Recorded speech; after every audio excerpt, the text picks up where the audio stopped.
In DocBits, you can upload documents manually in several ways. Let's go through a few helpful tips and tricks. First, you can use the Upload button at the top of the dashboard. In the Upload window, you can either drag and drop your file into the Upload area or click to open your File Explorer and select the document manually.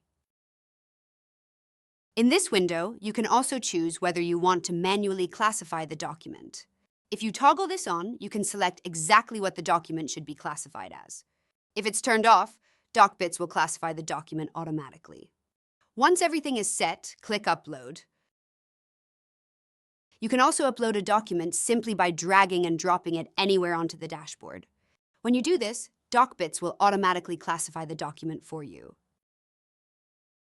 If you are filtering the dashboard by a specific document type, like invoices or purchase orders, and then drag and drop a document into the dashboard, you will see two options. 1. Upper option, classify according to active filter. This option will classify the document based on the filter you currently have active. For example, if you're filtered by invoice, the document will be classified as an invoice. 2. Lower option, automatic classification. This option tells DocBits to classify the document automatically, ignoring your active filter. Check out our other examples and use cases to see how this feature can help you. Thanks for watching, and see you in the next one.